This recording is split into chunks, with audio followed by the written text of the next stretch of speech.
Hey beautiful people, I hope you're all having a wonderful time. You all feel like family to me, and I always strive to give you the best experience. I've placed only one ad during the story at the 10-minute mark. The rest are after the story ends. This way, you can enjoy it without interruptions. So please watch till the end. Like, comment, and subscribe to support the channel. Your love and support mean everything to me. The Jacob family drove through the quiet suburban neighborhood, their silver SUV packed with boxes and furniture. Billy Jacob, a 38-year-old architect, glanced at his wife, Rosie, who was busy checking a moving checklist on her phone. In the back seat, their children, Emily, 6, and Max, 14, were occupied in their own worlds. Emily clutched her favorite ragged stuffed rabbit, Mr. Floyd, while humming an eerie little tune. Max, wearing his headphones, was scrolling through his phone, uninterested in the move. "Almost there, kids," Billy said cheerfully. Max groaned. "Yeah, yay, moving to the middle of nowhere." "Max," Rosie warned, "this is a new beginning, for all of us." They pulled into the driveway of their new home, a charming yet slightly run-down two-story house, standing alone on the edge of the neighborhood. Its paint was faded, the wooden porch creaked as they stepped onto it, and the large oak tree in the front yard cast long, twisted shadows across the lawn. "Looks like something out of a horror movie," Max muttered. Emily, on the other hand, giggled. "I like it." As soon as Billy unlocked the front door, a cold breeze swept past them. Rosie shivered but brushed it off. "All right, let's get unpacking," Billy announced. By evening, the house was filled with moving boxes. Rosie worked in the kitchen while Billy set up furniture. Max had claimed his room upstairs, already setting up his gaming console. Emily, however, stood in the hallway, staring at the empty space under the stairs. "Who are you talking to, sweetheart?"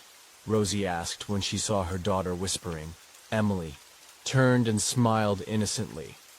"My new friend." Billy chuckled. "Already making imaginary friends, huh?" Emily nodded. "He lives in the walls."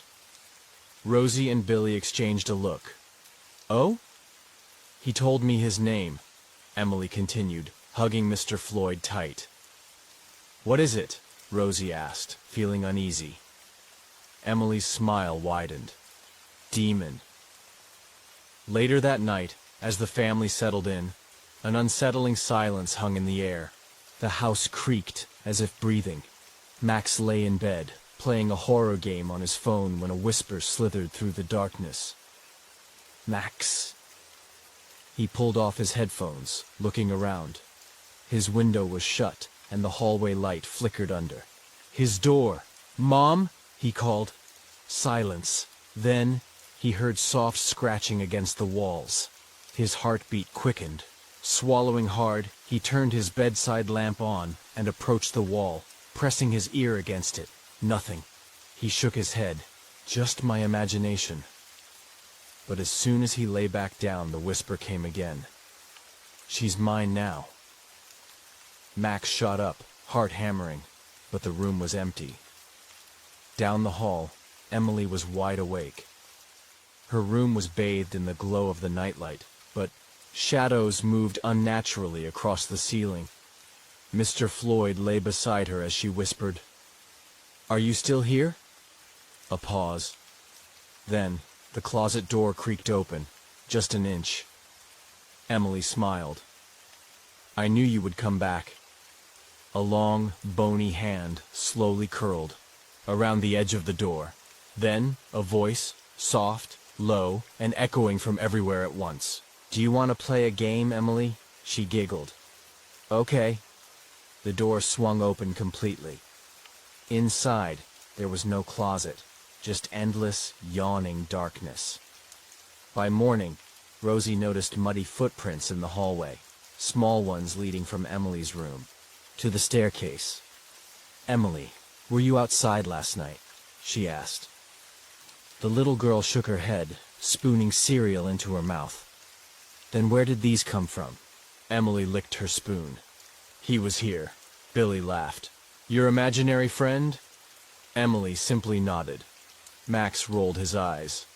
She's just messing with you. But Rosie wasn't convinced. That night, an electrical storm rumbled over the town. Lightning flashed, illuminating the house in eerie white light. Rosie and Billy were in their bedroom when they heard it. Emily's scream. They rushed into her room. Emily sat upright in bed, wide-eyed, pointing at the closet. He's inside, she cried. Billy approached and swung the door open. Nothing. Just her tiny dresses and toys. See, sweetheart? Just a bad dream. Emily shook her head furiously. He's waiting. Rosie soothed her and tucked her in. Go back to sleep, okay? We're right here. As they left, the closet door clicked shut by itself. At 3:15 a.m., a deep hum vibrated through the house, rattling windows. Emily's room was pitch dark. Her nightlight had died. Then, the closet door creaked open slowly. A pair of long, skeletal hands emerged, stretching toward her bed. Emily opened her eyes. The last thing she saw was a face with no eyes, just hollow black voids staring into her soul. The room flashed bright white, and then complete silence. By morning, she was gone. Rosie's screams woke the entire neighborhood. The police were called. They searched every room, every inch of the house, but there was no trace of Emily. Billy checked the windows, still locked from the inside. Max, shaken, whispered, "It's him. Demon took her," Rosie sobbed. "No, that's crazy." Max pulled, his mother's arm, leading her to the living room TV. "Look," he whispered. The TV, filled with static, flickered violently. The black and white snowstorm on the screen shifted, and for a brief moment, Emily's face appeared. She was screaming. "Help me!" Then, static again. Billy stumbled back. "Oh my God!" Rosie collapsed to the floor, sobbing. And then, over the static, a voice whispered from the TV. "She belongs to me now." The house was in chaos. Rosie sat on the couch, clutching Emily's stuffed rabbit, Mr. Floyd, sobbing uncontrollably.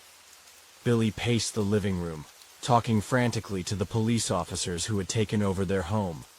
Detective Eric Marshall, a grizzled officer in his late 40s, stood with a skeptical expression, scribbling into a notepad. "You're telling me," he said, looking at Max, "that your sister was taken? By something inside the TV?"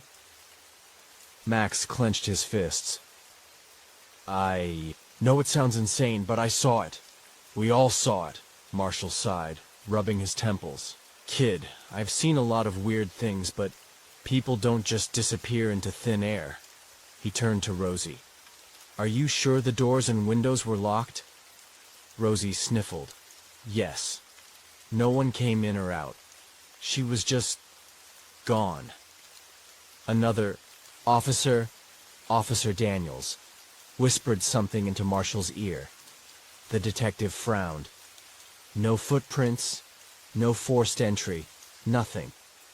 It's like she vanished into thin air." Max stepped forward. "You don't believe us, do you?" Marshall sighed.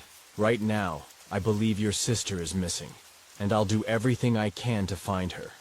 But ghosts, TV spirits? Come on." But Billy wasn't listening. His eyes were fixed on the TV screen, where static still flickered. His hands trembled. As he reached for the remote and turned it off, the static remained. His stomach twisted. "Rosie?" The static flickered again, and for a fraction of a second, Emily's face appeared once more, her mouth open in a silent scream. Rosie saw it too. She gasped, dropping Mr. Floyd. Billy frantically pressed buttons on the remote. The image vanished. Max turned to the detective, his face pale. "Tell me that's normal." Marshall hesitated, but he had no answer. That night, The house became something different, a place of shifting shadows, a place of whispers and unseen eyes. Billy sat on the couch, unable to sleep. The police had left hours ago, promising to continue their search. In the morning, Rosie had cried herself to sleep, still clutching Mr. Floyd. Max lay awake in his room, the TV unplugged, but still buzzing with static. Billy sighed, rubbing his face. Then, the sound of soft laughter. His heart stopped. It came from Emily's room. Slowly, cautiously, he stood up and walked down the hall. The door to her room was open just a crack. A whisper drifted from inside. "Daddy." Billy's blood turned to ice. "Emily?" He pushed the door open. The room was empty. The closet door stood wide open. Billy swallowed hard, stepping closer. The closet was pitch black, even though the rest of the room was dimly lit by the hallway light. A cold gust of air brushed against his face. Then, from the depths of the darkness, a hand reached out. Billy stumbled back, heart racing. But when he blinked, the hand was gone, and the closet door slammed shut. Rosie was trapped in a dream. She stood in an endless white void, cold, empty. Then, a distant voice called her name. "Mommy." Rosie turned. Emily stood a few feet away, her tiny figure barely visible through a thick mist. "Emily!" Rosie ran toward her, but no matter how fast she moved, Emily remained just out of reach. Tears streamed down her face. "Come to me, baby." Emily lifted her small hand, but something pulled her backward. A shadowy figure loomed behind her, its form shifting like smoke. Two hollow, empty voids stared back at Rosie. "Demon." "No!" Rosie screamed, reaching out, but the figure opened its mouth, wide, impossibly wide, engulfing Emily completely. Rosie shot awake, gasping for air. Beside her, Billy lay still, his face twisted in a silent scream, his eyes wide open, unblinking. His mouth was frozen in terror. "Billy?" She shook him. Finally he gasped, sitting up. His face was drenched in sweat. "What the hell was that?" he whispered. Rosie sobbed into his chest. "I think he has her." Max had had enough. He needed answers. The next morning, while his parents argued about calling the police again, Max skipped school and rode his bike to the town library. He dug through old records, newspaper archives, anything related to their house. Then he found it. An article from 1967. "Family of 3 vanishes without a trace, only daughter found inside TV." Max's hands shook as he read the details. The Williams family had lived in their house decades ago. One night, the parents went missing. Their daughter, Samantha Williams, was found in a catatonic state, staring at the static-filled screen of their old TV. She had repeated one phrase over and over. "Demon is watching." Max felt his stomach drop. He copied the article, stuffed it in his backpack, and raced home. Max burst through the front door, panting. "Dad! Mom! Look at this!" Billy and Rosie stopped mid-argument. Max threw the newspaper article on the table. "This happened before. In our house." Rosie's hands trembled as she read it. "Oh my God." Billy scanned the text. "Samantha Williams. Who is she now?" Max smirked. "Already ahead of you." He pulled out his phone. "She's alive. She's in a psychiatric hospital." Billy grabbed his keys. "We're going." Lakewood Psychiatric Hospital was an old, crumbling institution outside of town. The family sat across from an elderly woman in a wheelchair, Samantha Williams. Her eyes were dull, unfocused, staring past them. Billy leaned forward. "Samantha, We live in your old house. Nothing. Rosie tried. Our daughter. She's missing. We think he took her. Samantha's eyes snapped into focus. Her lips curled into a twisted smile. You can't save her. Rosie recoiled. What? Samantha leaned forward, her voice a harsh whisper. He lives in the spaces between. In the walls, in the screens. He watches, he waits. Max's breath hitched. Who is he? Samantha giggled. Demon! Then, her face contorted in terror. He's already here. The lights in the room flickered.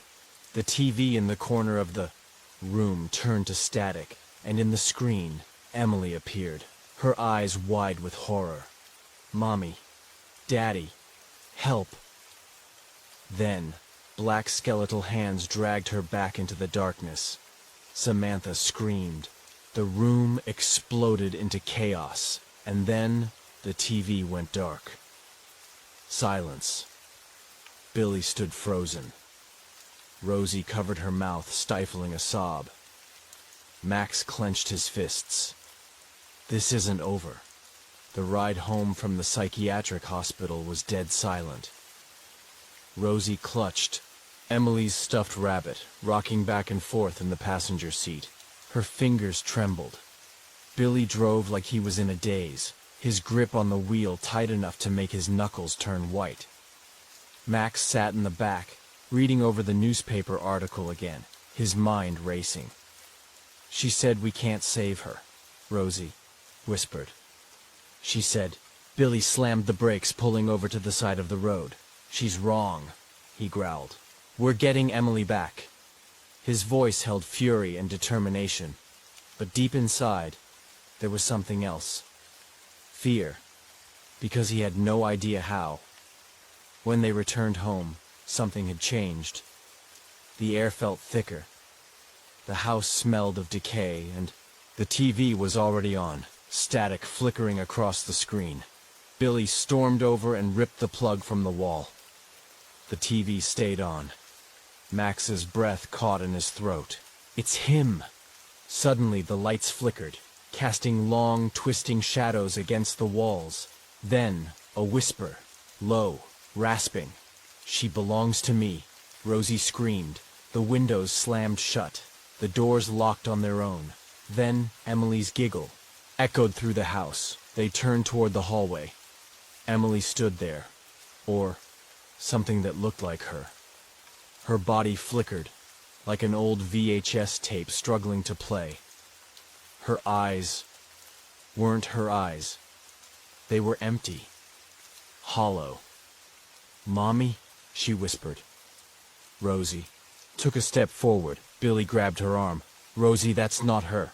Emily smiled. Then her face twisted into something inhuman. The walls pulsed, like something was crawling beneath them. And then, she vanished. That night, they made a decision.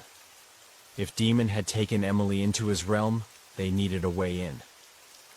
Billy contacted a woman named Margaret Hale, a medium known for dealing with dark spirits. She arrived at their home just before midnight, her face stern and weathered. I've heard of this entity before, she said. It's older than we can imagine. It doesn't just take... It feeds. Max swallowed. Feeds on what? Margaret's eyes darkened. Fear, despair, pain. Billy stepped forward. Can we get Emily back? Margaret hesitated. If we open a door, we may not like what steps through. Rosie wiped her tears. We don't care. We just want our daughter back.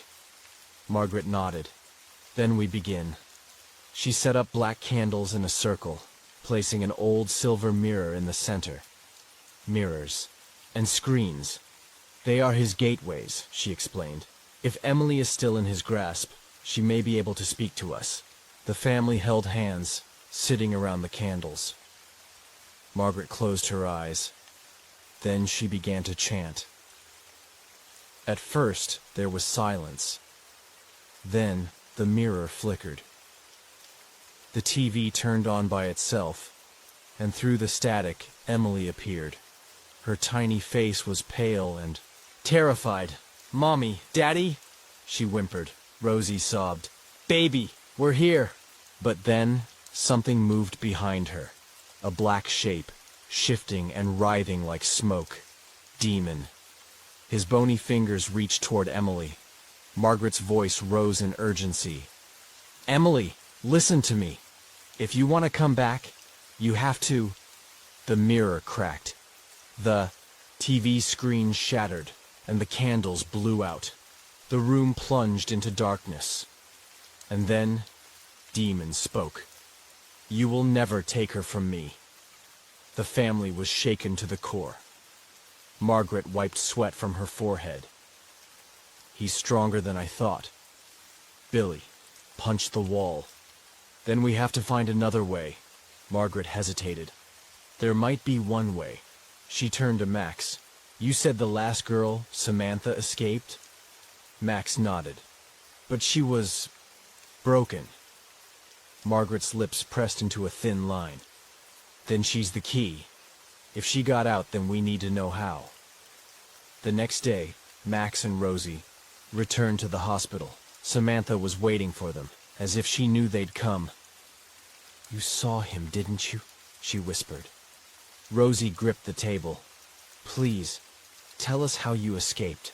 Samantha's eyes darted to the corners of the room, as if afraid of being watched. Then she leaned in. "You can't fight him." Rosie's stomach dropped. "What?" "You can't fight him," Samantha repeated. "But you can trick him." Max frowned. "What do you mean?" Samantha's lips curled into a strange smile. "He doesn't take souls, he trades them." Rosie's breath caught. "Trade? Trade for what?" Samantha whispered. "Another life." The words hung in the air like a death sentence. Rosie froze. Max's face turned pale. "You're saying someone else has to take Emily's place?" Samantha nodded. Rosie shook her head. "No, there has to be another way." Samantha looked down. "There isn't." That night, the family sat around the dinner table, silent. The weight of Samantha's words crushed them. Billy was the first to speak. "We're not trading anyone," he said firmly. Max's fists clenched. "But what if we can trick him?" Rosie whispered. "How?" Max took a deep breath. "We fake the trade." Billy narrowed his eyes. "Explain." Max looked at each of them, voice shaking. "We offer him someone, but it's not real. We lure him into a trap." Billy exhaled. "And how the hell do we trap a demon?" Margaret, standing in the corner, spoke. "There's one way." Everyone turned to her. "If you can bring him into the real world, you can kill him." Rosie swallowed. "And how do we do that?" Margaret's face darkened. "You let him in." Silence. Then Billy spoke. "Then we do it." Max clenched his jaw. Rosie held her breath, because they all knew, if this failed, they wouldn't just lose Emily. They would lose everything. The air inside the house felt charged with electricity. Billy, Rosie, Max, and Margaret sat around the dining table, a single candle flickering between them. Margaret unfolded an ancient, leather-bound book, its pages yellowed and brittle. "If we open the door to Demon, we have a small window to trap him in this world," she explained. "But he's clever. He won't step through unless he believes the trade is real." Billy's jaw clenched. "Then we have to make him believe it." Rosie's voice was hollow. "How?" Margaret turned the page, revealing an intricate symbol. "This sigil," she said, tracing the design with her fingers. "It binds spirits into physical form." Max squinted at the text beneath the drawing. "But it requires a willing sacrifice?" Margaret nodded. We need someone to stand in the ritual circle and offer themselves as the trade. Rosie paled. No. No way. Max exhaled. I'll do it. Billy shook his head. Absolutely not. Margaret remained calm. Whoever takes this role won't actually be sacrificed. The sigil is a deception. It will force Demon into a weakened, physical state. Once he's here, we can destroy him. Rosie's fingers trembled. And if it doesn't work? Margaret didn't answer, because they all knew. If this failed, Max wouldn't be tricking Demon. He'd be replacing Emily. That night, they prepared the ritual. Margaret used chalk, salt, and dried herbs to draw the sigil in the middle of the living room. The candles flickered as if sensing the energy shifting. The air felt heavy, dense. Max stood at the edge of the circle, watching as Margaret placed a silver dagger at the center. Billy pulled him aside. Max, listen to me. The second something goes wrong, you run. Max gave a shaky laugh. Where the hell am I supposed to run? Billy clenched his jaw. Promise me. Max didn't answer, because he wasn't planning on running. At midnight, they began. Margaret stood at the head of the circle, chanting in a low, rhythmic voice. The temperature dropped instantly. Rosie's breath came out in white mist. The TV flickered on. A familiar static hum filled the air. Then, a voice. You call to me. The family turned toward the dark hallway. There, just beyond the reach of the candlelight, stood a tall, skeletal figure, Demon. His limbs were too long. His fingers stretched unnaturally. His black, empty eyes locked onto Max. You offer a trade? His voice slithered through the air. Max stepped forward, standing inside the sigil. Yes.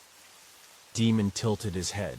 His body twitched forward, appearing inches from Max's face in an instant. Billy clenched his fists. Don't move. Don't show fear. Demon's breath was cold, rancid. He examined Max, his skeletal hand reaching forward. Then, he smiled. Lies. Max's stomach dropped. The sigil didn't work. Demon knew. The candles exploded. The sigil ignited, flames racing across the circle. Margaret screamed. Billy lunged at Max, yanking him out of the fire just as Demon's clawed hand slashed down. The house shook violently. The windows shattered. Demon laughed. Did you really think you could deceive me? Rosie sobbed. Please, just take me instead. Demon turned to her, his mouth splitting into a horrific grin. I don't need to trade anymore. Billy's breath caught. Margaret's voice trembled. He's strong enough now. He's taking all of you. Then, the walls cracked open, revealing endless darkness, and one by one, they began to fall in. Max hit the ground hard. He gasped, lungs burning, struggling to see in the pitch-black void. Somewhere in the darkness, he heard Rosie sobbing. Mom! Dad! Max stumbled forward, trying to find them. But this place... it wasn't just dark. It was shifting, endless, and then a tiny voice. Max! He froze. Emily. She was standing a few feet away, her eyes wide and terrified. She ran into his arms, clutching him tightly. You came, she whimpered. Max held her close, heart pounding. We're going home. But then Demon's voice whispered in his ear. She was mine first. Max turned. Demon towered over them, his skeletal form merging with the shadows. And then Max realized the truth. This wasn't just Demon's world. It was him. This entire realm was his body, and they were trapped inside it. Billy and Rosie appeared. From the darkness, struggling to their feet, Demon loomed over them, his black fingers stretching outward. You wanted to trade? He hissed. Then choose. Max's breath caught. What? Demon's grin widened. One stays, the rest leave. Max's chest tightened. No, he whispered. Billy's face darkened. We're not choosing. Demon laughed. Then you all stay. The shadows surged forward, clawing at their skin. Rosie screamed. Billy grabbed Emily, holding her tight. Max's mind raced. They were losing. Then Max had an idea, a terrible, reckless idea. He turned to his parents. Get Emily out of here. Billy's eyes widened. Max! No! Max turned to Demon. I choose myself, Billy shouted, trying to grab him, but it was too late. Demon's claws wrapped around Max's chest. Accepted. And with a snap, Max was gone. The darkness shattered. Billy, Rosie, and Emily were thrown back into their home, gasping for air. Demon's presence was gone, but so was Max. Emily sobbed into her mother's arms. Billy sat there, staring at the empty spot where his son had stood. The TV was off. The static was gone. But the house felt empty. Billy clenched his fists. This wasn't over. Because if Max could give himself up, then maybe, just maybe, they could get him back. And Billy would burn the entire underworld down to do it. The house was silent. For the first time in weeks, the TV was off. No static, no whispers. Max was gone. Emily curled up on the couch, her eyes red from crying. Rosie sat beside her, numb. Billy stood near the fireplace, staring into the dying embers. Margaret sat at the kitchen table, hands trembling as she clutched her book. There's no way to bring him back, she whispered. Once Demon takes a soul, it's his forever. Billy turned to her, his voice low and sharp.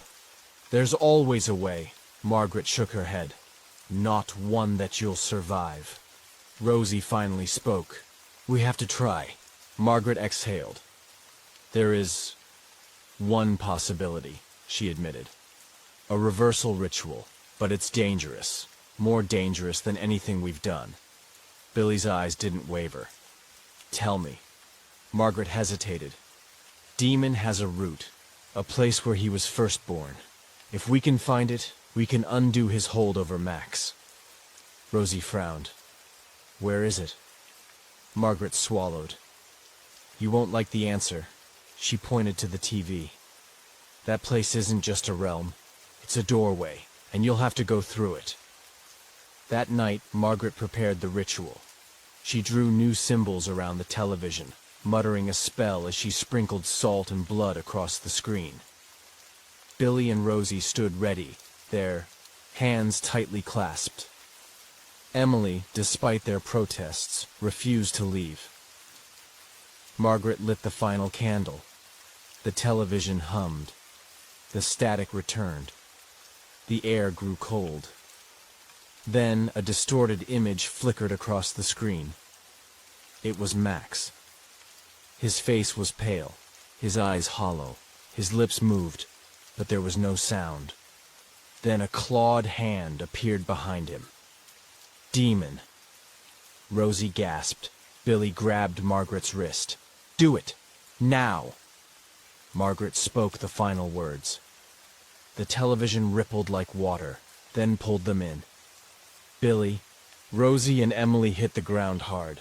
They were in complete darkness. The air smelled of decay.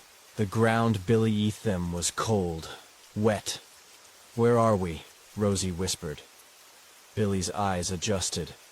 The shadows around them were moving. Not just darkness. Figures. Watching. A deep voice whispered through the void. You shouldn't have come. Back! Billy clenched his fists. We're taking our son. Demon emerged from the shadows, towering over them. A trade was made. He is mine. Emily, terrified but defiant, clung to her mother's side. Rosie's voice shook. We'll trade. Ourselves instead. Demon's grin widened.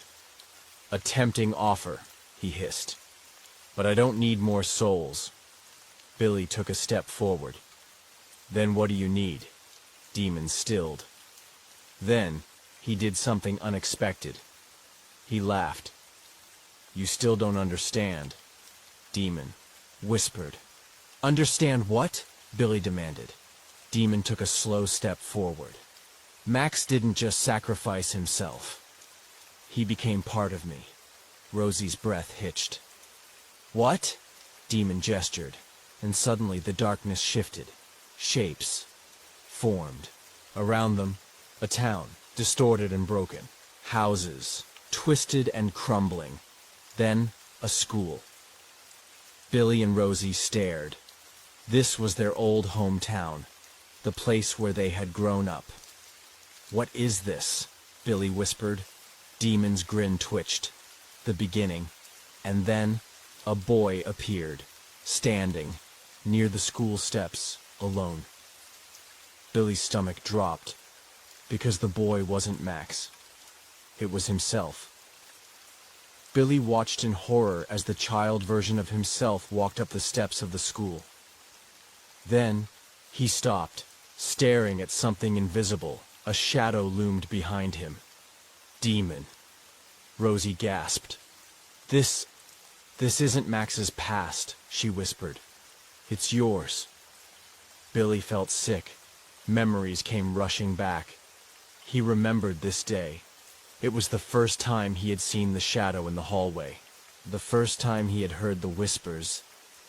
It had been following him his entire life. Billy turned to Demon, his hands shaking. "You've always been here, haven't you?" Demon's smile stretched unnaturally wide. "I don't steal souls, Billy. I grow inside them." Billy staggered backward. Demon wasn't a demon. He was a curse, a sickness. And Max had inherited it. Billy's heart pounded. If Demon was a part of him, then Max wasn't just trapped. Max was becoming him. Billy turned to Rosie and Emily, his mind racing. There was only one way to stop this. He had to take Demon back. To absorb him and leave Max free. Billy turned to Demon. "Take me instead," he said, his voice steady. Rosie's eyes widened. "No! Billy, you can't." Billy turned to her. "If I don't, Max will become him. I have to end it." Demon tilted his head, considering. "Interesting." He raised a hand and the darkness swirled around Billy, wrapping around him like chains. Pain exploded through his chest. Billy gritted his teeth, his body burning from the inside. Rosie screamed. Emily sobbed. "Daddy!" Billy felt himself fading. Then, a voice. "No." The darkness shattered. Billy gasped for air, collapsing to the ground. When he looked up, Max stood in front of him, eyes clear, strong, and holding something in his hands, a silver dagger. Demon staggered back, hissing. Max lunged and plunged the dagger into Demon's chest. The creature let out a deafening scream. The realm began to collapse. "Run!" Billy shouted, grabbing Rosie and Emily's hands. Max turned to him, smiling. "I'll see you on the other side." Then, everything went black. Billy gasped, his eyes snapping open. He was back in the living room. The TV was off. Rosie sat beside him, clutching Emily. Margaret was gone. Billy's chest tightened. "Max," he whispered. Then, a small voice. "Dad." Billy turned and saw Max, alive, whole, and Demon was gone. Billy pulled his son into his arms, holding him tightly. It was over. Or at least, that's what they thought. Because outside the window, deep in the woods, a shadow watched and smiled. Days passed. The house was quiet. For the first time in weeks, there was no static on the TV, no whispers in the dark. Max was safe. Or so they thought. Billy tried to move on, but something felt wrong. At night, he would wake up drenched in sweat. His dreams were filled with shadows, whispers calling his name. Rosie noticed the change. "You're not sleeping," she said one night. Billy forced a smile. "Just nightmares." But Rosie wasn't convinced, because she was having them too. And so was Max. One evening, Emily was playing in the backyard when she suddenly stopped. She was staring at the woods. Billy stepped outside. "Em? What's wrong?" Emily turned to him, her voice small. "Daddy," she whispered. "He's back." Billy's blood ran cold. He knelt beside her. "Who's back?" Emily pointed to the trees. "The man with no face." Billy's heart pounded. He looked into the woods, but saw nothing. Still, the air felt wrong. Billy pulled Emily inside and locked the doors. That night, the whispers returned, and the TV turned itself on. The screen was filled with static. Billy and Rosie stared in horror. A voice hissed through the speakers. "Did you think I was gone?" Max shook his head. "No," he whispered. "You can't be here." Demon laughed. "Oh, Max, you never truly left." Then a figure appeared on the screen. It was Billy, standing in the dark, smiling. Rosie grabbed Billy's arm. "That's not you." Billy's breath hitched, because she was right. It wasn't him. It was something else. And it was already inside. Billy's head ached. Pain exploded in his chest as he collapsed to the floor. The room spun. Shadows crawled up his arms, wrapping around his skin. "Billy!" Rosie screamed, but Billy couldn't move. Demon's voice whispered in his ear. "Don't steal souls, Billy. I become them." Rosie grabbed a knife from the kitchen, but Billy's body moved on its own. His eyes turned pitch black. A deep, inhuman voice rumbled from his throat. "You should have let me take Max." Then, he lunged at her. Billy's body wasn't his own anymore. Demon had possessed him. Rosie grabbed Max and Emily, pulling them upstairs. "Lock the door!" she screamed. But Billy, or what was inside him, was fast. He grabbed her wrist, twisting it hard. Rosie cried out in pain. Max stepped forward. "Dad, fight it!" Billy's face twitched. For a second, his real self broke through. His hands shook. His breathing hitched. Then, Demon laughed. "It's too late." Max clenched his fists. "No, it's not." He pulled something from his pocket. The silver dagger. The same one he had used before. Demon's smile faltered. Max lunged and plunged the dagger into his father's chest. Billy collapsed. Demon screamed. Darkness erupted from his body, twisting and writhing. Then, a deafening boom. The walls shook. The lights flickered. Then silence.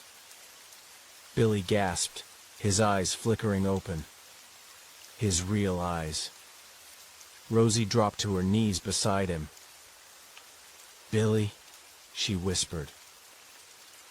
Billy looked at her, tears forming in his eyes. "It's over." But Max wasn't convinced. He turned to the TV. The screen was black. Then, slowly, a smile appeared, and a whisper. "See you soon." The family left the house that night. They packed whatever they could and never looked back. Months passed. They started over in a new town. The nightmares faded. The TV never turned on by itself again. Everything seemed normal until one night. Max sat on his bed, flipping through channels. He stopped on a static-filled screen. For a second, nothing happened. Then a shadow moved. Max's breath hitched. A whisper filled the room. Did you really think you could escape? Max's blood ran cold. Because, in the static, he saw himself, and the screen smiled. I was 25 the night I realized the stories were real. Before that, I thought I knew everything about Black Hollow. I grew up here, in this forgotten town hidden deep in the Midwest. Most of the 200 folks who live here were either born here or got stuck and never left. Black Hollow has one road, one gas station, one bar, and more legends than it has people. If you asked anyone about the town, they'd tell you it was just another small-town relic, fading, slowly being swallowed by time and the forest that crept in from the south and east. But if you asked the right people, late at night, after a few too many drinks, you'd hear the truth. You'd hear about the Hollow Ones. There were always rules about the forest. Never go in without an offering. Tobacco works best. Never stay after dark. Never go alone. And never ever look into their eyes. Growing up, I never questioned why our parents told us to avoid the trees. Why nobody camped in the woods, or why so many people disappeared when they wandered too far. We weren't like other towns. We knew better than to push our luck. But I wasn't like most people. I thought I was tough. Fearless. I worked at Carter's Gas and Goods, the tiny gas station at the edge of the forest, just before the highway curves into town. Frank Carter, my boss, had 2 rules. Keep the radio on, always. Never take the trash out after dark. I broke one of them, and I paid the price. It was a Friday night. We had a rush of campers stocking up for the weekend. Black Hollow's campgrounds were outside of town, far from the trees. People who stayed there always made it back. The ones who didn't, they weren't so lucky. By the time the last car left the station, the sun was dipping behind the hills. I was supposed to take the trash out before dusk. I didn't. Instead, I let it pile up behind the counter, figuring I'd run it out quick once things slowed down. It was a mistake, a stupid, careless mistake. By the time I stepped out the back door, the sky had shifted. The sun was gone. The forest was breathing, and something was waiting. The dumpster sat just at the edge of the tree line. The light above the door flickered, casting weak yellow beams into the encroaching dark. I moved fast, tossed the bags, turned back. That's when I heard it. The crack of twigs. Rustling too close, I froze. It was probably a raccoon, maybe a deer.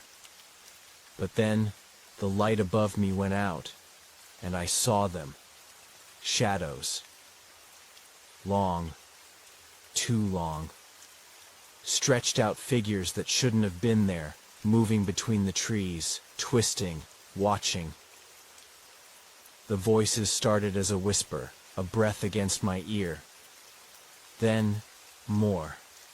Dozens, hundreds. Too many voices talking at once. Then they screamed. I ran. My fingers fumbled with the handle, the whispers clawing at my thoughts. The door wouldn't open. The voices got louder. I squeezed my eyes shut. Don't look. Don't listen. The shouting turned into nonsense. A terrible, high-pitched sound that felt like it was splitting my skull open. Then, the door ripped open. I stumbled inside, slammed it shut, locked it. I pressed my back against the cold, metal, and forced myself to breathe. But something wasn't right. The clock on the register blinked 1:13 a.m. It had only been a few minutes. But somehow, I had lost an hour. The whispers didn't stop. Even inside, with the door locked and the lights flickering, I could hear them, scratching at the windows, brushing against the walls. They were calling my name. Clara? Come outside. I covered my ears, turned the radio up as loud as it would go. Static crackled. Then, music. an old Native American chant. The voices outside hissed, and for the first time, they fell silent. The silence didn't last long. Headlights cut through the darkness. I ran to the front window. A single police cruiser rolled up, red and blue lights flashing weakly. Deputy Eric Dawson. I banged on the glass to get his attention. "Eric!" I shouted. His face was pale. He had his gun drawn. Something large smashed onto the top of his car. The lights died. Eric scrambled inside. "Lock it!" he gasped. I did. We backed away from the door. Outside, the shadows shifted, and the whispers started. Again, the radio played. The chanting filled the store. Eric stared at me. "I didn't believe it," he whispered. "Not until now." I looked back out the window. The shadows were moving closer. They weren't leaving. Not this time. Then, a single voice rose above the others. "Come walk with us." A crash. The front window shattered. We were trapped, and they were coming in. The front window shattered. Glass rained across the floor. The radio skipped, crackling with static before the chanting returned, growing louder. I grabbed Deputy Eric Dawson by the arm and yanked him toward the cash cage. "Move!" The whispering rose. "Come join us. Walk with us." Shadows spilled through the broken window, not like fog, but like something living. I could hear them moving inside, twigs snapping, footsteps too long, too stretched, like joints bending. The wrong way. Eric fired 2 shots into the dark. The bullets vanished. The hollow ones kept coming. We slammed the cash cage door shut, locking ourselves in. Eric pressed his back against the counter, breathing hard. His gun trembled in his hands. "What the hell are those things?" he whispered. I peeked over the counter. The store was a wreck. Glass everywhere, shelves overturned, and the shadows, they were inside now. Moving. Slowly.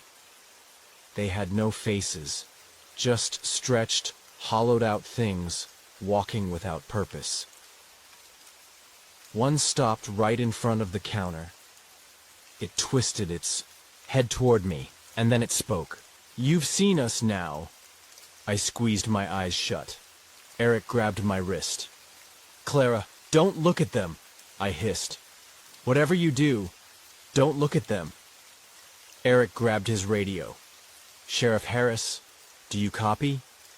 Silence. Then static. I turned toward the small security monitor behind the counter. The gas station had 4 cameras, 2 outside, 2 inside. But the screens were blank. Just static. Except for one. The camera facing the back door. I leaned closer and froze. I was on the screen. Standing outside. Not moving. Not throwing the trash. Just staring into the woods. The timestamp read 1:13 a.m. I grabbed Eric's arm. "That's not me." Eric frowned. "What are you talking about?" I pointed at the screen. I wasn't standing there. I ran inside. Then, on the screen, the other me tilted her head, and then smiled. Headlights flashed through the broken window. A police cruiser and Frank Carter's truck. Outside, Sheriff Daniel Harris stepped out, gun drawn. Frank held a shotgun, scanning the broad area. The hollow ones were gone, vanished. The second the lights arrived, but I still felt them, watching, waiting. Eric and I stumbled out of the cash cage. The store was wrecked. Frank took one look at the destruction and muttered, "Damn it, not again." We gave our statements. I told them everything. The whispers, the shadows, the thing on the camera. Eric spoke next. "Nothing we did worked. I shot at them. I saw them break the window. But it was like..." He hesitated. "Like they weren't really Here. The sheriff frowned. And the security footage? I turned the screen. The static was gone. The cameras showed nothing. The backdoor footage? Gone. Like I had never been outside at all. Frank cursed under his breath. They don't like being caught. On camera. I've seen this before. Eric and I stared at him. You knew? I asked. Frank sighed. Not like this. Not since... He stopped himself. Not since the last time someone got marked. I felt cold. Marked? Frank looked me dead in the eyes. They've seen you, Clara. His voice was grim. They're never going to. Stop watching. Frank brought out an old notebook, a ledger filled with handwritten names. Some were crossed out. Sheriff Harris shifted uncomfortably. This is... a list? Frank nodded. Every person in Black Hollow that ever saw them. I scanned the names. Some I recognized. Some were missing people. At the bottom, Frank wrote a new name. Mine. You're on the list now, kid. I swallowed hard. What does that mean? Frank's eyes were tired. It means you'll never be the same again. The sheriff sent Eric home to rest. Frank stayed behind to help me board up the windows. The radio still played, the same chanting I had turned on earlier. I didn't ask Frank why he didn't turn it off. I already knew the answer. As we finished, sweeping up glass, I walked toward the broken window and stopped cold. On the ground outside, a footprint. Long, too long, not human. And beside it, a word scratched into the dirt. Soon. That night I went home. I didn't sleep. I locked the doors, closed. Every curtain kept the lights on. The radio played softly, but outside my window, I swore I saw them, just standing, waiting. And in my dreams, they whispered, "You've seen us now, Clara. You will walk with us soon." I didn't leave my house for 2 days after the attack. Not because I didn't want to. Because I was too afraid. The whispers didn't stop. Even in daylight, I could feel them. Watching. Waiting. By the 3rd day, Deputy Eric Dawson knocked on my door. "You need to see something." I hesitated. "Clara, trust me." I grabbed my jacket and followed him to the oldest house in town. The home of Miriam Vale. The woman who knew everything about the Hollow Ones. Miriam Vale was almost 90. But when she looked at me, I felt like I was the one who was small. "So," she said, "you saw them." I nodded. Miriam sighed and shuffled to a massive bookshelf. She pulled out an old leather journal. "Read." The pages were handwritten, some in English, some in a language I didn't recognize. I read the first entry. "They are not ghosts, not demons. They were once human, but they are no longer. The woods have claimed them. And once they see you, they will never stop calling you back." I looked at Miriam. "This is real?" Her face was grim. "You're marked now, Clara. And there's only one way this ends." Eric didn't believe in ghosts, but after what happened at the gas station, he wasn't doubting anything anymore. Miriam gave us one last name, a man who had gone missing for a week as a child, and came back. We found him at a cabin deep in the woods, old, reclusive, half mad. His name was Elliot Grayson, and when we knocked on his door, the first thing he said was, "You shouldn't have come here." Elliot didn't want to talk. But when he looked at me, something in his eyes changed. "They took me when I was 9, he said. "I was playing by the river. My parents told me not to go near the trees." His hands shook. I saw them. And they saw me. I don't remember what happened next. One minute it was daylight, the next I was standing in the woods, and a whole week had passed. Eric shifted uncomfortably. But you came back. Elliot laughed bitterly. Did I? When we got back to Black Hollow, something felt off. The streets were too quiet. Shutters were closed. Frank met us outside the gas station, looking pale. Clara, someone else is missing. My stomach dropped. Who? He hesitated. Sheriff Harris. I felt sick. Sheriff Daniel Harris had been in town last night. Now he was gone. Eric checked the security footage from the police station. The cameras had gone black from 2:13 to 2:23 a.m., the exact time Harris had vanished. The Hollow ones weren't waiting anymore. They were taking people. Frank sat me down. His voice was tight. You need to listen, Clara. If they want you, you need to leave. I shook my head. Leave town? Frank's jaw clenched. Leave everything.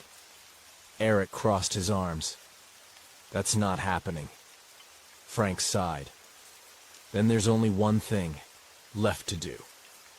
Miriam had told me one thing. There was a way to undo the mark, but it came with a price. You have to give something back to the forest. A piece of yourself. A symbolic offering, or something worse. Eric and I stood at the edge of the trees, a bowl of blood in my hands, my own. Frank held a match. Are you sure about this? Eric asked. No, I whispered. Then I poured the blood into the earth, and Frank lit the match. The fire burned blue, and the forest screamed. The ground shook. The air turned thick, heavy, wrong. And then they stepped out of the trees, hundreds of them, shadows with two long limbs, mouths stretched in silent screams. Eric fired. His gun, nothing. Frank whispered, "Run!" And so we ran. We barely made it back to the gas station. The Hollow ones didn't follow. Not yet. Miriam was waiting. Her face was grim. It didn't work. My heart sank. Then what do I do? She hesitated. I lied to you, Clara. My blood ran cold. What? Miriam's voice trembled. Your father. He didn't just disappear. He walked into the woods willingly, and then I knew. I had been marked since the day I was born. Miriam Vale's words echoed in my mind. Your father. He didn't just disappear. He walked into the woods willingly. I sat. Miriam Vale's words echoed in my mind. Your father. He didn't just disappear. He walked into the woods willingly. I sat there staring at her, the weight of her words sinking into my bones. Eric stood next to me, fists clenched. That's impossible. Miriam sighed. He was marked, just like you are now. And one day, the call became too strong. Frank cursed under his breath. And what happened to him? I whispered. Miriam hesitated. Then she said the words that shattered me. He became one of them. The next night the town went silent. No dogs barking, no wind, just a heavy, unnatural stillness. And then the lights flickered. Eric's radio crackled to life, a voice filled with static. They're here. Eric and I ran to the window. The forest line was moving, not swaying like trees in the wind. Moving. And they stepped out. Dozens of them. Their bodies long and stretched, eyes hollowed out, skin hanging loose like melted wax. And they were coming straight for the gas station. Frank grabbed his shotgun. Eric reloaded his pistol. Miriam placed a circle of salt around the entrance. I turned up the radio, blasting the Native American chanting that had saved us before. Outside, the Hollow ones stopped. They stood at the edge of the highway, watching, waiting. Then they spoke. in one voice. Deep. Hollow. Clara. Come home. I couldn't breathe. They knew my name. They weren't just trying to take random people anymore. They were here for me. Frank stepped in front of me. They can't have her. The hollow ones tilted their heads. Their movements weren't human. She is ours. Eric raised his gun. Go to hell. He fired 3 shots. The bullets hit nothing. The hollow ones just stood there, smiling. Then, the windows shattered. The power cut out, and the gas station went dark. I heard the first scream. It came from outside. Man, someone from town, being dragged into the trees, his voice cut off mid-scream. Then footsteps inside the store, scraping, dragging. They had gotten in. I reached for the flashlight, my hands shaking. I flicked it on. The beam landed on a figure. Too tall, too thin, arms hanging too low, and it was looking right at me, Clara. It lunged. Frank fired the shotgun. The blast sent the creature stumbling backward, but it didn't die. It just twisted itself back into shape. Eric grabbed my wrist. We have to go. We ran for the office, slamming the door just in time. Outside, the hollow ones moved through the gas station, searching. Frank held the shotgun tight. We can't hold them off forever. Miriam was pale. There's only one way to stop them. Miriam finally told us the last secret of Black Hollow. The hollow ones weren't always here. They came from one person. The first victim. A woman accused of witchcraft when the town was founded. They killed her, buried her near this gas station, and now, her curse had grown into something unstoppable. Eric's voice was sharp. So, how do we stop it? Miriam's hands shook. We dig her up. The hollow ones were outside the office, waiting. We had one chance. Eric and Frank kicked open the back door and ran for the field behind the gas station. I followed. We dug. Dirt flew. The whispers turned to screams. The ground shook. And then Eric's shovel hit something hard. A wooden mask, rotting, ancient, and underneath it, a skull. Miriam whispered, "It's her." Then, the hollow ones let out a deafening, unnatural screech, and they charged. Frank grabbed the gasoline can from the truck. Eric struck a match. I took the mask and threw it into the flames. The fire roared to life. The hollow ones collapsed, screaming. Their bodies cracked, their shadows faded, and then they were gone. The ground stopped shaking. The whispers vanished. The gas station was silent. We had won, or so we thought. We stood in the wreckage of the gas station, catching our breath. Frank wiped soot off his face. Eric holstered his gun. Miriam stared at the burning grave.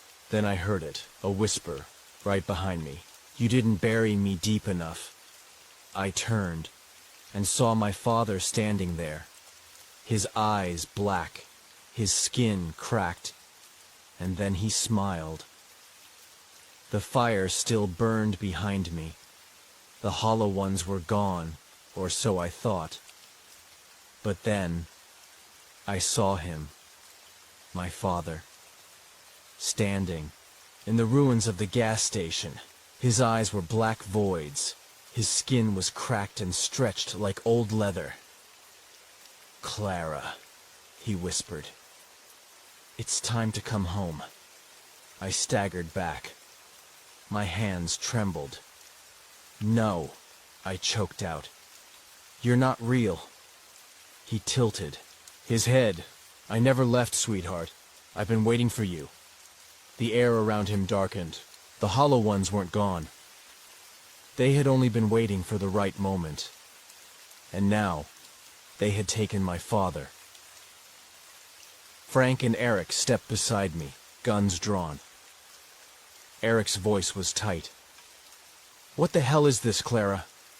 I shook my head. "I don't know." Miriam stared at my father. Her face was pale. The curse wasn't about the first victim. She turned to me. It was about your family. My stomach dropped. What? Miriam took a shaky breath. The first victim cursed the town. But she marked your bloodline.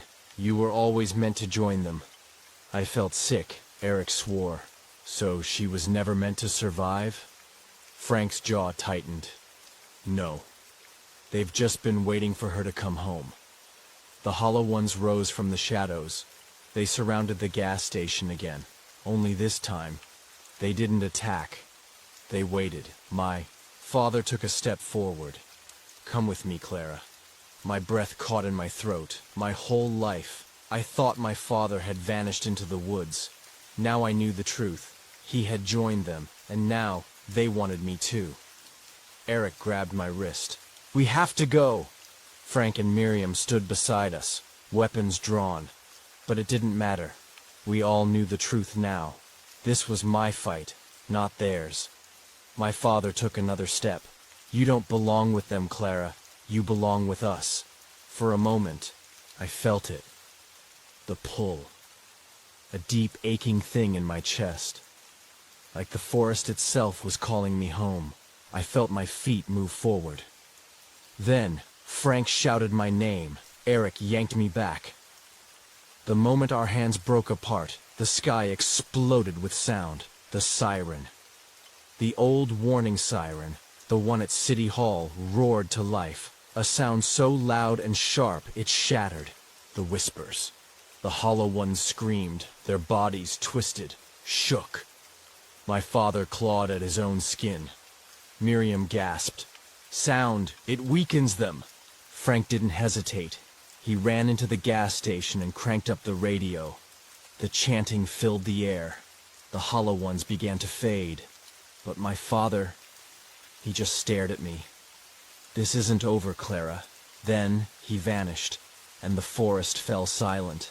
Stood in the ruins of the gas station, shaking.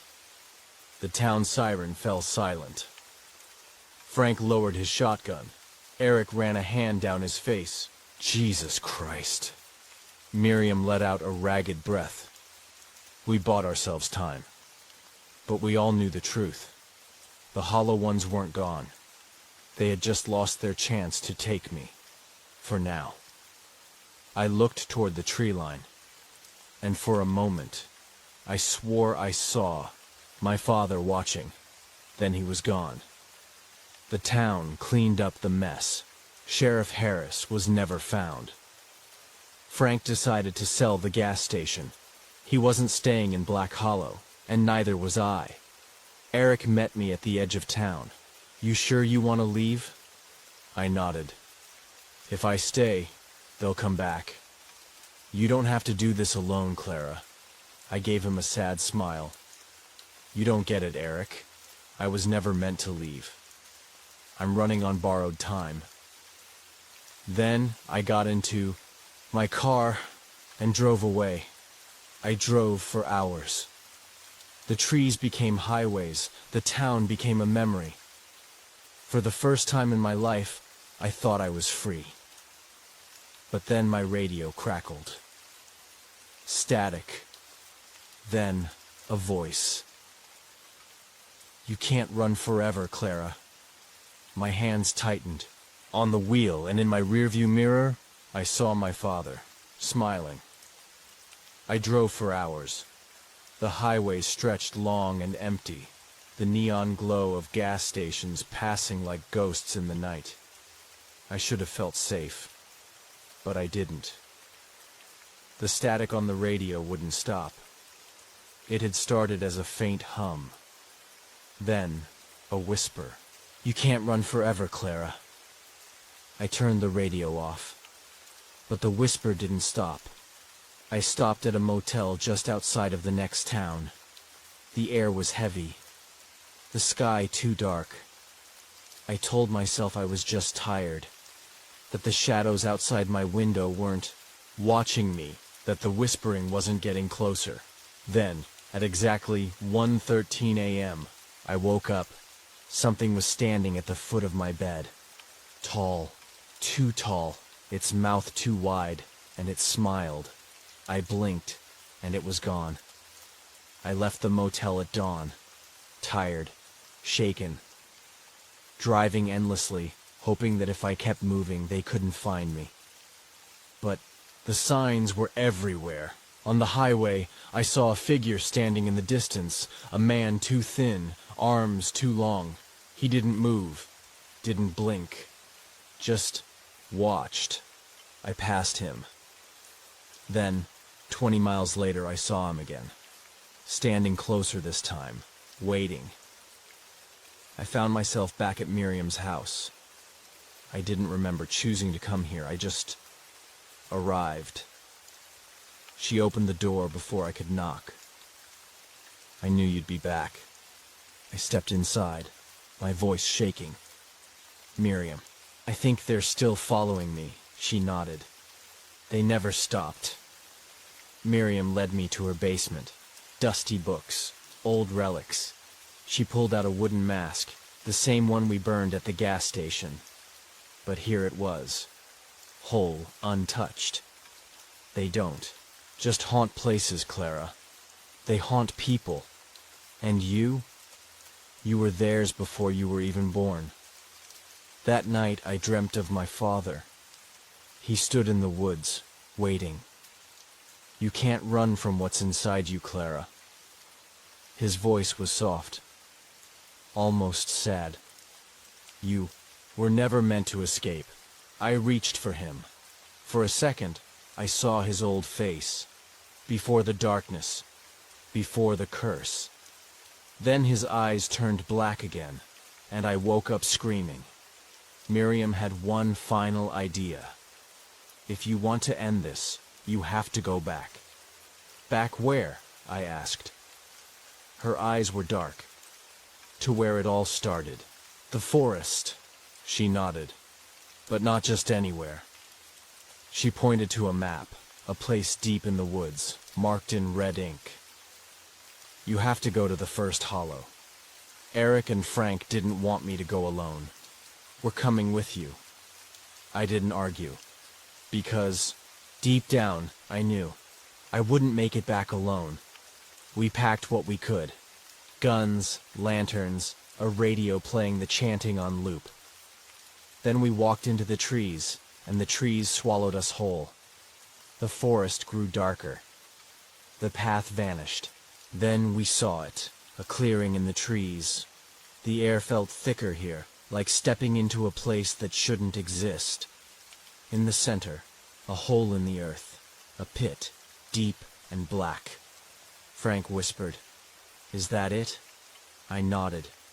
That's where they were born. Then, the whispers started.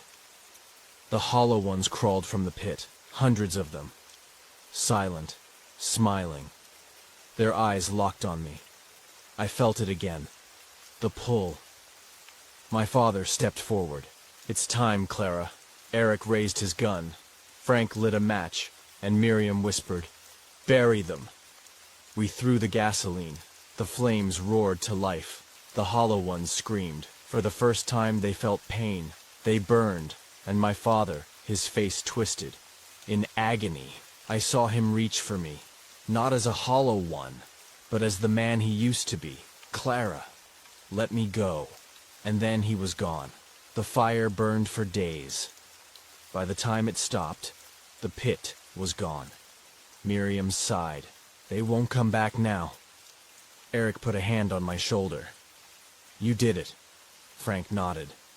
"It's over." And for the first time in my whole life, I almost believed them. Months passed. The gas station was rebuilt. The town moved on. But I still dreamed of the forest, of my father, of shadows watching me. Then, one night, I woke up. The radio in my room had turned on by itself. A single voice whispered through the static. "Did you really think you could bury us, Clara?" I turned slowly toward the corner of my room and saw the shadow standing there, smiling, waiting, and then the lights went out. Jane's hands trembled as she sipped lukewarm coffee in the dim light of her cramped apartment. Rain hammered against the window pane, echoing her restless thoughts.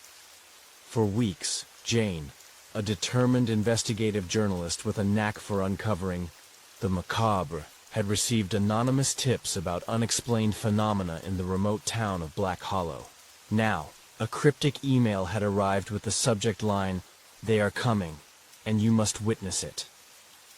The message contained a single sentence. "In Black Hollow, the curse of the crossbreed is alive, and soon, a child not of this world shall be born." Jane's pulse quickened. She glanced at the file attached to the email, a scanned newspaper clipping detailing mysterious disappearances of local women and bizarre accounts of monstrous births. She had covered her share of unusual stories, but nothing quite like this. A chill that had little to do with the autumn weather ran down her spine. Her phone buzzed. It was a message from her longtime colleague and boyfriend, Daniel Hayes. "Daniel, got the assignment? I've booked us a flight for tomorrow. Let's meet at the station at 7 a.m. sharp." Jane stared at the message. The assignment was real, and it was happening very soon. A part of her wanted to run from the darkness hinted at in the email, but the promise of a story that could redefine her career spurred her onward. That night, as the storm raged outside, Jane sat at her desk and meticulously combed through every detail of Black Hollow's history. Old documents, faded photographs, and cryptic local legends painted a picture of a town steeped in secrets. Whispers of a crossbreed, a demonic offspring birthed from a forbidden union between mortal and something not of this world, echoed through the archives. The recurring theme was one of cursed women, lost to the dark designs of an ancient ritual. And now, the tip suggested that Jane's own pregnancy, unexpected and shrouded in mystery, might be connected. Unable to shake the dread that crept into her bones, she switched off her desk lamp and tried to sleep. Yet, as midnight approached, the silence of her apartment was pierced by haunting dreams. Shadowy figures in tattered robes, a cold, relentless voice whispering her name, and visions of a monstrous child emerging from darkness. When she awoke in a cold sweat, the words "the crossbreed" reverberated in her mind like an omen. At 6 a.m. the next morning, a bleak, overcast sky greeted Jane and Daniel at the bustling train station. Their journey from the city to Black Hollow was set against a backdrop of rolling hills and barren landscapes that seemed to foretell the desolation of the town. As the train chugged steadily along the tracks, Daniel and Jane sat in silence, interrupted only by the intermittent clatter of the wheels, and exchanged uneasy glances. Daniel, ever the pragmatic skeptic, tried to reassure her. "It's just a small town with a bad reputation, Em. We'll get the story and head home. Nothing more, nothing less." But Jane's eyes told another story. There was fear, yes, but also a desperate determination to uncover the truth. Her mind raced with thoughts of her own mysterious condition, an unplanned pregnancy that she had hidden even from herself. Was it mere coincidence, or was fate intertwining her life with the cursed legends of Black Hollow? By late afternoon, the train screeched to a halt at a derelict platform on the outskirts of town. The station was a relic, a crumbling brick building with shattered windows and overgrown weeds. As Jane stepped off the train, the biting wind and falling dusk wrapped her in a cloak of isolation. The few locals she encountered on the platform looked wary and silent, their eyes lingering on her as if trying to decide whether to speak or flee. A heavy sense of foreboding settled over her. In the distance, the dim outline of Black Hollow's main street emerged, a place where time appeared to have stood still. Jane and Daniel soon found themselves driving an old rental car through narrow, winding roads. The town of Black Hollow was unnervingly quiet. The main street was lined with weathered storefronts, shuttered windows, and a pervasive silence that smothered even the hum of the engine. "Everything feels off," Jane whispered as she clutched the steering wheel, her eyes scanning the deserted sidewalks. Daniel glanced at her, his concern hidden behind a forced smile. "Maybe it's just the small-town vibe, Em. Let's head to the inn. We'll get settled and then start our investigation." They checked into a dilapidated inn that reeked of damp and decay. The innkeeper, a gaunt man with sunken eyes, handed them a set of keys with a curt warning: "Keep your doors locked and don't wander at night." After settling in, Jane couldn't shake the feeling that the inn itself was a relic of darker times. Faded wallpaper, creaking floorboards, and the echo of distant whispers in the corridors all hinted at a troubled past. That night, as the wind howled outside, Jane lay awake, listening to strange sounds, a creak here, a whisper there. In the darkness, she thought she saw fleeting shadows dart past the window. Meanwhile, Daniel busied himself with making calls to local contacts. He managed to secure a meeting with Father Gabriel, a priest known to be the keeper of the town's grim secrets, and a few residents willing to talk about the disappearances and the horrific births that had long plagued Black Hollow. But as night deepened, the town's silence grew louder, as if it were holding its breath for what was to come. The next morning, over a meager breakfast of stale bread and lukewarm tea, Jane and Daniel met with Father Gabriel at the small stone church at the town's edge. The church was a modest building, its stained glass windows cracked and dusty. Father Gabriel, a man in his 60s with sorrow etched into every line of his face, greeted them with a heavy, almost resigned nod. "Welcome to Black Hollow," he said in a low, gravelly voice. "I know why you have come, but be warned, some truths are best left undiscovered." Jane's heart pounded. "We need to understand what's happening here. There are rumors of a curse, of women giving birth to creatures." Father Gabriel's eyes darkened. "It is not mere rumor. For generations, our town has been haunted by the legacy of a forbidden union, a crossbreed born of mortal sin and demonic influence. Every few decades, a chosen woman is marked, destined to bear this unholy child." Jane's thoughts spiraled. The email, the nightmares, her own inexplicable condition, they were all pieces of this dreadful puzzle. "And what of my condition?" she asked softly, barely daring to speak the words. The priest's gaze flickered to her stomach. "There is a power in the bloodline. You may be connected in ways you cannot yet comprehend, but heed my warning. What you are about to learn may shatter everything you believe." With that, Father Gabriel handed them a faded photograph and an old journal. The photograph depicted a young woman, her eyes haunted and resigned, standing in front of a crumbling building with the words "Black Hollow" barely visible in the background. The journal, its pages yellowed and brittle, contained cryptic entries describing rituals, sacrifices, and the ominous birth of a being called the Crossbreed. Jane clutched the journal as if it were a lifeline, determined to uncover every secret it held. Outside, dark clouds gathered, promising an onslaught of rain, and perhaps something even darker. That afternoon, Jane and Daniel began their investigation by visiting various locations around Black Hollow. They walked the empty streets, passing shuttered shops and dilapidated houses. Every step seemed to echo with the weight of the past. Locals avoided eye contact, their faces drawn with fear and suspicion. In one particularly desolate alley, Jane found remnants of an old ritual, a circle scorched into the pavement, and strange symbols etched into the brick walls. The symbols were reminiscent of those in Father Gabriel's journal, and as she traced them with trembling fingers, a cold shiver ran through her body. She could almost hear a voice murmuring ancient incantations, calling her name in a language long forgotten. As dusk settled, the oppressive atmosphere thickened.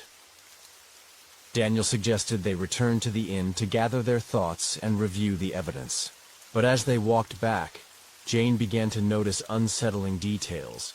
A figure lurking just beyond the reach of the streetlights, whispered conversations in empty doorways, and the feeling that unseen eyes were tracking her every move. Back in the inn's lobby, the silence was broken only by the ticking of an old clock and the soft, almost imperceptible sound of footsteps in the corridors. Jane sat at a rickety table, her eyes scanning the pages of the journal.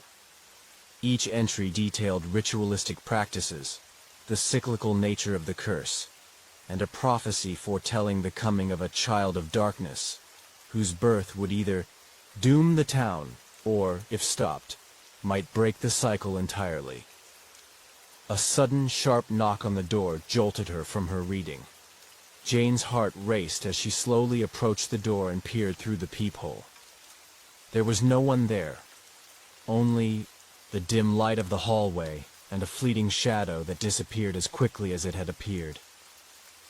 "Daniel, did you hear that?" she asked in a hushed tone. Daniel, who had been examining the faded photograph, looked up and frowned. "Probably just the wind, Em, or the old building settling." But Jane wasn't convinced.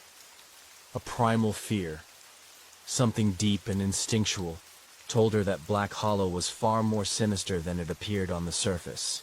That night, as heavy rain battered the inn and thunder rumbled in the distance, Jane lay awake in her small room.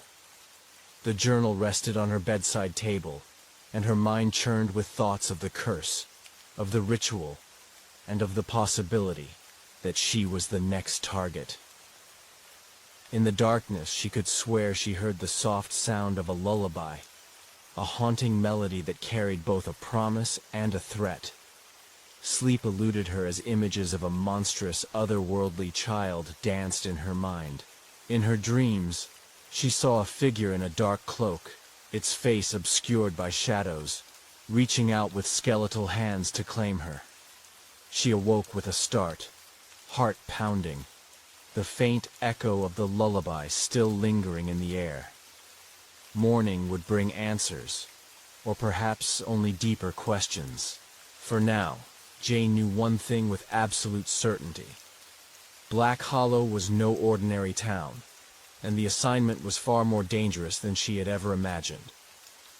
At dawn, the storm had subsided into a gloomy drizzle. Jane and Daniel ventured out, once more, this time determined to speak with any local who might shed light on the town's dark legends. Their first stop was an abandoned farmhouse on the outskirts of town, rumored to have once belonged to a woman who had been cursed by the crossbreed ritual. The farmhouse was dilapidated, its windows shattered, and the door creaked ominously as they pushed it open. Inside, the air was stale, filled with the scent of decay and forgotten memories. In one of the rooms, they discovered a series of hand-drawn sketches pinned to the wall, depictions of a woman with a forlorn expression, surrounded by arcane symbols, and a creature with distorted features looming in the background. The sketches were crude, yet terrifyingly vivid. Daniel's hand hovered over one of the drawings. It looks like this was her attempt to record what she'd seen, or what she feared might come. Jane nodded silently, feeling as if every brushstroke was a silent scream from the past. She flipped through the pages of the journal once more. The entries grew more desperate as the writer recounted visions of dark ceremonies, of women who vanished in the dead of night, and of a prophecy that promised the arrival of an unholy child that would bring ruin or redemption. Outside, as they stepped back into the gray light of morning, Jane couldn't shake the feeling that the very ground beneath her feet was pulsing with ancient hidden power. The trees seemed to whisper secrets, and the wind carried faint echoes of voices long lost. Every sound, every rustle of leaves, heightened her senses to a razor's edge. Over the next few hours, the pair conducted several interviews with the sparse local residents. One elderly woman, huddled in the doorway of a crumbling cottage, warned them in a trembling voice, "Don't ask too many questions, child. Some truths are best left buried." Her eyes, wide with terror and sorrow, pleaded with them to leave before it was too late. Another man, his face weathered and lined with worry, recounted how his sister had vanished one night after being lured by a strange, otherworldly song. "I heard her voice singing, and then nothing," he murmured, shuddering at the memory. Each account deepened the mystery and the sense of impending doom. By late afternoon, as dark clouds gathered once again, Jane and Daniel retreated to their rented room at the inn. There, in the fading light, they pored over their notes in the journal, attempting to piece together the fragments of Black Hollow's cursed history. Jane's mind was a maelstrom of fear and determination. The assignment was no longer just a story to be written. It was a matter of survival, of unearthing a legacy that had haunted the town for generations, and perhaps had now chosen her as its next victim. As dusk fell and the inn's corridors filled with shadows, Jane felt the weight of destiny settle upon her shoulders. She stared out the window at the rain-soaked street, her thoughts a mix of dread and grim resolve. Whatever lay ahead in Black Hollow, she knew she could not turn back. The truth, no matter how horrifying, had to be revealed, even if it meant confronting the very darkness that had claimed so many before her. The following morning, Jane woke up to an odd sensation, like someone was watching her. The bedroom felt unusually cold, and a shadow lingered in the corner, just beyond the reach of sunlight peeking through the curtains. Shaking off the feeling, she got out of bed, but as soon as her feet touched the wooden floor, a sharp pain shot up her leg. She looked down. Her foot was resting on a deep scratch. The mark on the wooden floor wasn't there before. It was long, jagged, and fresh. Her breath hitched. Was she imagining things? Jane glanced around the room. That's when she saw it. The walls were covered in long, deep scratches, as if something with claws had tried to dig its way out, or in.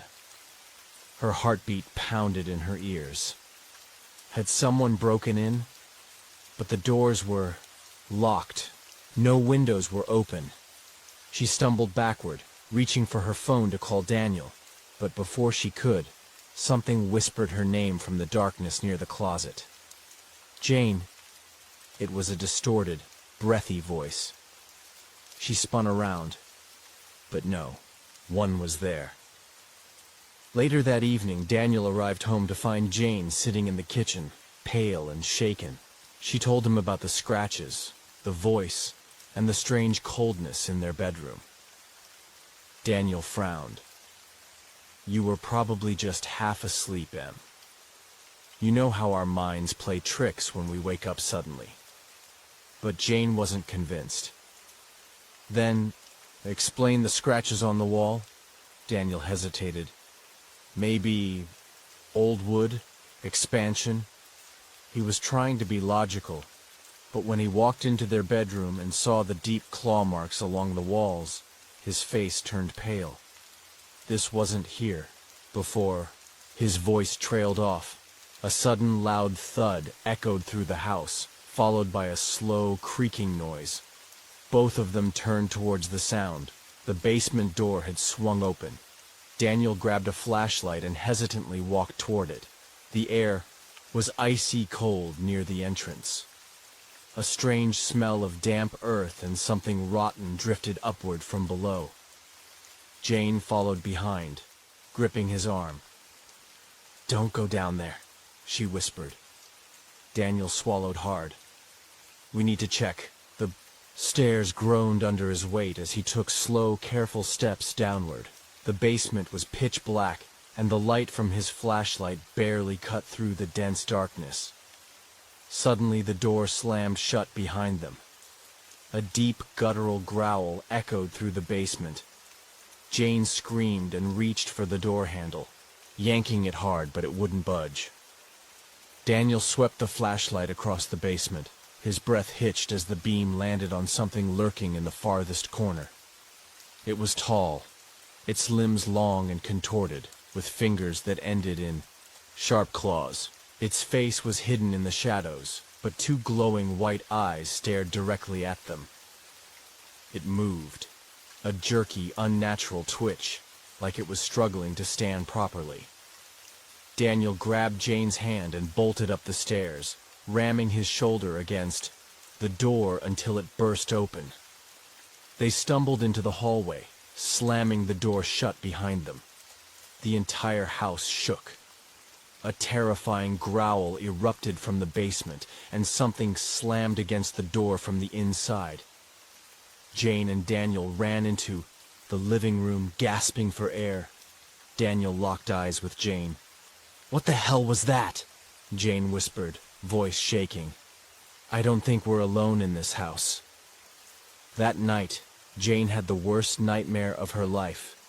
She dreamed of a woman trapped inside the basement, her mouth sewn shut, her eyes filled with terror. The woman reached out for Jane, clawing at the air as if trying to warn her.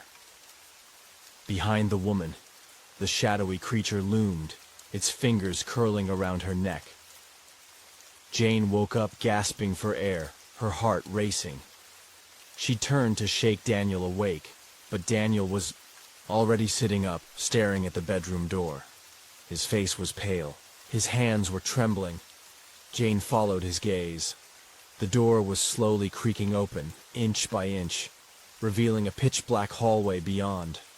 Someone was standing there. A woman, dressed in a tattered white gown, her face hidden by long, tangled hair. Jane's breath caught in her throat. The woman's head twitched unnaturally, snapping to one side, then the other. Then she took a single step into the room and whispered in a hoarse, broken voice, "He's watching you." After the terrifying encounter with the woman in white, Daniel and Jane refused to sleep for the rest of the night. They sit in the living room with the lights on, their nerves on edge. "I saw her," Jane whispers, still shaken. "She was standing there, watching us." Daniel runs a hand through his hair. Who was she? And what did she mean by, "He's watching you"? Jane glances toward the hallway, half expecting to see the woman again. "I think she was trying to warn us.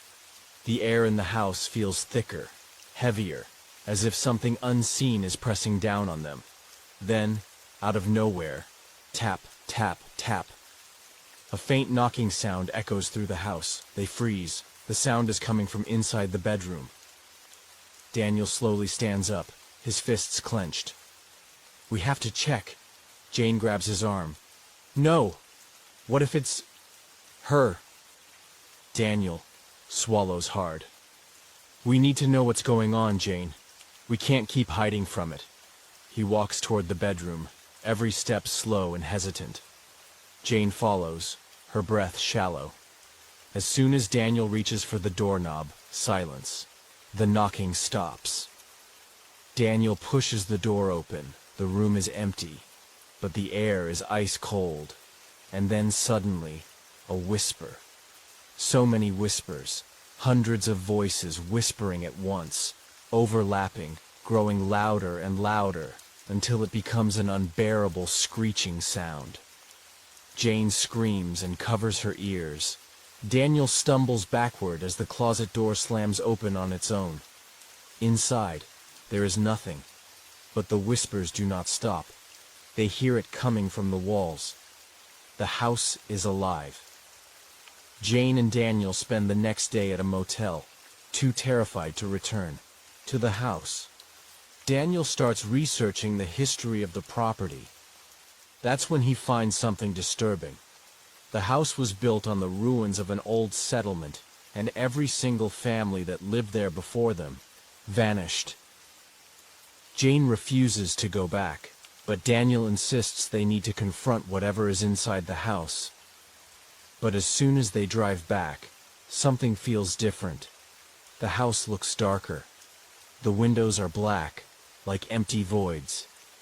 And when they step inside, they feel like they never left, as if the house had been waiting for them to come back.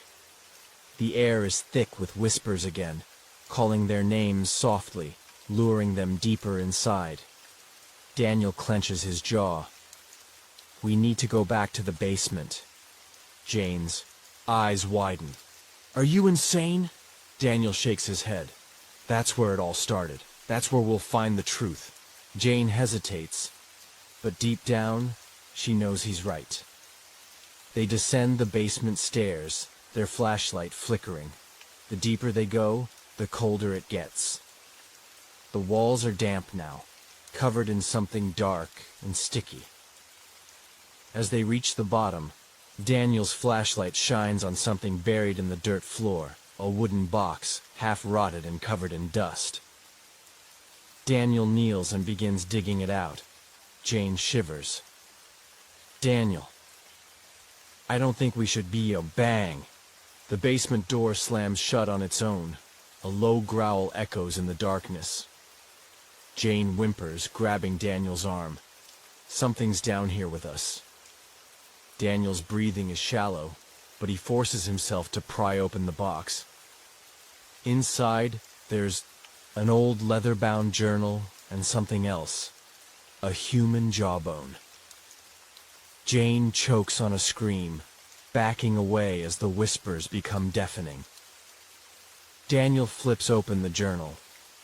The pages are covered in scratched-out words, as if someone had tried to erase the past. But one sentence is still clear. He watches from the dark. He feeds on fear. He will not let you leave. A sudden gust of air blows through the basement, and then they hear it. A slow, crawling sound. Something is coming toward them. Daniel and Jane press themselves against the wall, watching in horror as the darkness in the basement shifts. A figure begins to emerge, twisting, contorting, unnatural. Its fingers drag across the dirt, making a sickening scraping noise. Then its face comes into view. It has no eyes, just deep, empty sockets. Its mouth is stitched shut with black thread, and yet it's grinning. The whispers turn into screams as the creature lunges toward them. Daniel grabs Jane and throws the journal at the figure, screaming, "Run!" They dash up the stairs, their legs barely able to move fast enough. The creature follows, moving in unnatural jerks, its fingers clawing at the wooden steps. Jane reaches the top, slamming the door shut behind them. Silence. Then, a slow, rhythmic tapping on the other side of the door, and a voice, "Let me in." Daniel and Jane barricade the basement door and collapse onto the floor, gasping for breath. The house is completely silent now, as if nothing had happened, but they know better. Jane grips Daniel's hand. "We need to leave. Now." Daniel nods. "We're selling this house tomorrow." But as they grab their bags, ready to run, they hear something. Something they shouldn't be hearing. A baby crying. Jane's entire body stiffens. Her eyes dart toward the living room. The sound is coming. From inside the house, Daniel looks at Jane, his face pale. "We don't have a baby." The lights flicker violently, and then a deep voice echoes through the house. "You can't leave." The front door slams shut on its own. Jane lets out a choked sob. They are trapped. The house won't let them go. Jane grips Daniel's hand tightly, her breath coming in ragged gasps. The deep voice still echoes in their heads. You can't leave. Daniel reaches for the front door, twisting the knob with all his strength. It won't budge. He pounds against the wood, his voice raw with panic. Let us out! But the house does not respond. Instead, the lights flicker, and in the dim, flickering glow, the shadows move. Jane takes a shaky step back, her eyes widening. Daniel, look, the walls are shifting, stretching, breathing. The house is alive. Daniel swallows hard. We'll break a window. We'll crack. A shattering sound comes from the hallway. They turn, their bodies frozen in place. A mirror has broken on its own, shards scattering across the floor. But in the reflection of the remaining fragments, they see themselves. Only their reflections are not them. Jane's reflection smiles, a twisted, unnatural grin. Daniel's reflection tilts its head, watching them like prey. And then, both reflections step forward. Out of the mirror, Jane screams as her doppelganger moves toward her, its expression completely blank except for its unnatural grin. Daniel grabs Jane's wrist, pulling her away. We need to go. Now! They sprint toward the kitchen, but the walls seem to stretch, the hallway growing longer, endless. Every door they pass slams shut on its own. Daniel gasps. It's changing the house. It's keeping us inside. Jane suddenly clutches her stomach. I feel sick. A wave of dizziness washes over her as something whispers inside her mind. It's not a voice. It's a feeling. A memory. Flashes of images. A woman screaming. A child crying. Something crawling out of the floor. Jane collapses. Daniel catches her, shaking her. Jane, what's happening? She looks up at him, her pupils completely black, and whispers, He's inside me. Jane's body jerks violently as if something unseen is trying to pull her away from Daniel. Her lips move, but her voice is not her own. It's deeper, distorted. She let him in. She gave him life. And now you will too. Daniel backs away, his hands trembling. Jane, snap out of it, please. But Jane laughs, her head tilting unnaturally to the side. And then, her nails dig into her own arms, tearing into her skin. Daniel lunges forward, grabbing her hands. Stop! You're hurting yourself. For a brief moment, Jane's eyes return. To normal. She gasps, horrified, staring at her own bloodied arms. And then she sobs. The house doesn't want us to leave, Daniel. It wants to make us part of it. Daniel helps her up, his heart pounding. Then we destroy it. Jane wipes, her tears, her hands still shaking. How? Daniel sets his jaw. The journal. There has to be something in it. They race back to the basement where the journal still lies on the floor, surrounded by dirt and dust. Daniel flips through the pages, his fingers trembling. And then, he finds it. A single burned page, the words barely legible. The firstborn was buried beneath these walls. The mother brought him forth. And now, he will never leave. Jane's hands clutch the edges of the journal. The firstborn? Daniel looks around the basement, dread creeping into his bones. The thing that's haunting us, it's not a ghost. Jane stares at him, eyes wide. Then what is it? Daniel's voice is barely above a whisper. It was never human. The journal's pages detail a dark ritual, one that was performed centuries ago. A woman, a mother, sacrificed her child, believing it would grant her eternal protection. But instead, the child's spirit was twisted into something monstrous. The house was built over his grave, and now anyone who enters becomes part of the curse. Jane's face is pale. That's why we can't leave. We're already part of it. Daniel clenches his fists. Then we need to end it. Jane looks at the last sentence in the journal. The firstborn must be burned, or the house will never release you. Daniel nods. We have to find the remains. Jane shudders. But where are they? And then a thud echoes through the walls. They both whip around and see the floorboards start to rise. Something is crawling out, something that has been waiting for them. The creature emerges. Its skin is gray and cracked, its fingers long and twisted, and its mouth is sewn shut. But it screams anyway. A piercing, inhuman shriek that makes Jane and Daniel collapse to their knees, clutching their ears. The whispers return, filling their heads, their thoughts, their very souls. Jane claws at her own face, trying to drown out the voices. Daniel struggles to breathe, his vision darkening. And then, the creature crawls toward them. It reaches for Jane. Jane gasps. A memory floods her mind. She was here before. She was part of this place before. And then, darkness. The floorboards burst open, sending shards of wood flying. From beneath the rotting floor, something emerges. The firstborn. Its skeletal body twists unnaturally as it crawls out, its sewn-shut mouth trembling as if trying to speak. But the voice they hear, it's inside their heads. You were always meant to be here. Daniel pulls Jane back. We need to move. But the house has changed. The basement walls stretch. The ceiling pulsates as if alive. The door is gone. They are trapped. Jane grips Daniel's arm, her breath shaky.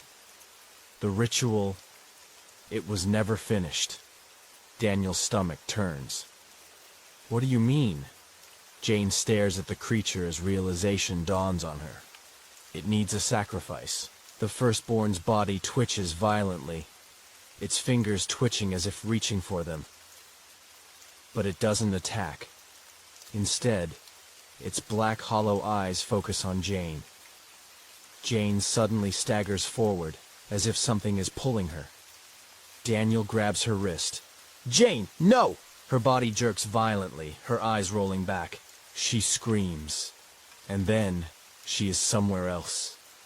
Flashes of the past flood her mind. A woman, dressed in a black robe, her hands soaked in blood, chanting in the basement. A child screaming in agony, his body contorted and broken. And then, the woman turns. Her face is Jane's. Jane gasps as she snapped back into the present. She stumbles, her hands shaking.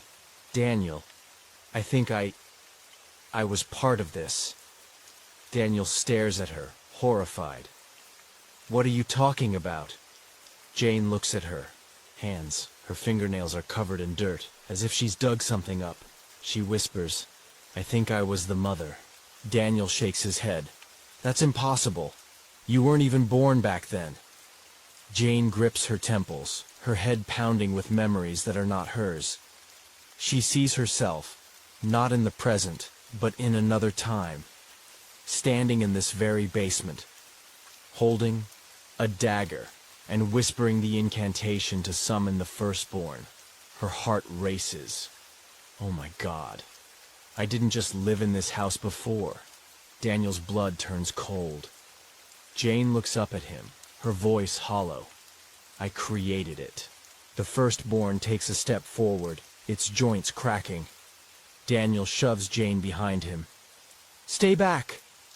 The creature doesn't attack. Instead, it bows. Daniel's stomach sinks. Jane trembles, tears brimming in her eyes. It wants me to finish what I started. Daniel grabs her shoulders. You don't have to do this. We can still burn its remains. Jane shakes her head. No, that won't stop it. It was never about the body. It was about the bloodline. Daniel pales. Then, we break it. We end the curse another way. But Jane already knows there is no other way. The house wants a sacrifice, and if she doesn't give it one, the curse will start all over again. She looks at Daniel. Tears run down her cheeks. Daniel, you have to kill me. Daniel steps back, shaking his head. No, I won't do it. Jane's voice breaks. If you don't, we'll never leave. The house won't let us. Daniel grips her arms desperately. There has to be another way. The walls start to bleed. The shadows close in. The firstborn tilts its head and whispers, "Time is running out." The ground beneath them splits, open, revealing a pit of darkness. The house is collapsing into itself. Either Jane dies, or they both do. Jane reaches into her pocket and pulls out a rusted dagger, the same one she saw in her visions. She places it in Daniel's hand. Her eyes are filled with sorrow. Please, let me end this. Daniel's hands tremble. Jane. She steps closer, pressing her forehead against his. You have to. The house shudders. The firstborn lets out a guttural growl. Daniel screams in agony and plunges the dagger into Jane's heart. Jane collapses. Her blood seeps into the floor, disappearing into the cracks. The walls stop shifting, the shadows recede. The firstborn lets out a final haunting sigh, and then it vanishes. The house groans one last time, and then silence. Daniel falls to his knees, cradling Jane's lifeless body. Tears stream down his face. The house finally lets him go. The front door swings open for the first time. The curse is broken. But at what cost? Jane is dead. The house has gone silent. Daniel stumbles out, drenched in her blood, believing that it's finally over. But as he steps into the outside world, something is very, very wrong. Daniel walks through the forest, his breath ragged. The house is gone, not burned, not in ruins, just gone. He stares at the empty clearing. No debris, no signs of what had just happened. Had the house ever really been there? His head pounds. The wind whispers his name. He stumbles back onto the main road, desperate to find help. A car appears in the distance, its headlights flickering through the darkness. Daniel waves frantically. Help! Please! The car slows down. The driver, an old man, rolls down the window. Son, what are you doing out here? Daniel grips the side of the car. Please, I need help. My friend, she... His words die in his throat. The old man's face is familiar, too familiar. Daniel has seen him before, inside the house, in an old faded photograph. His heart stops. The old man smiles coldly. You shouldn't have left, boy. Daniel stumbles back as the man drives away, vanishing into the night without a trace. Daniel reaches the town. Everything looks normal. The same buildings, the same streets, the same people. But something feels wrong. The air is heavy. The sky is too dark. The shadows of the trees move when he isn't looking. He finds a police station and stumbles inside. I need help. Something happened in that house. My friend, she's... The officer behind the desk doesn't react. He just stares. Daniel's breath quickens. Did you hear me? The house. It made me kill her. There was something inside. The officer slowly tilts his head, and then he smiles. You should go back, Daniel. Daniel freezes. How does he know his name? Then, the other officers stand up, all of them smiling, all of them whispering the same thing. You should go back. Daniel runs. Daniel sprints down the empty street. He doesn't stop until he reaches a motel. He bursts into the room, locking the door behind him. His chest rises and falls violently. He grips the bathroom sink, staring at his own reflection. But his reflection doesn't move. His stomach twists. His reflection just watches him. Then it grins. Daniel stumbles back. No. The light flickers. The mirror cracks, and then from behind him, a voice whispers, "You never left." Daniel wakes up in the basement. His eyes snap open. His breath catches. He is back. The house never let him leave. Jane's body lies motionless beside him, and standing in the corner, watching him, the firstborn. Daniel screams. The house was never real. The town was never real. The escape was never real. It was all a trick. The house let him believe he was free, just to drag him back. Because the ritual wasn't over. Not yet. The firstborn takes a step forward, its voice echoing in Daniel's mind. Your turn. Daniel is now where Jane once stood, and just like her, he understands. The curse never ends. No matter how much he fights, no matter how much he resists, he will become the next one, the next to lure in more victims, the next to suffer in endless torment, the next to be trapped in the house, because the house is not just a place. It is a hunger. It will always need more. And now, it has him. The door slams shut. The lights go out, and Daniel's screams fade into the darkness.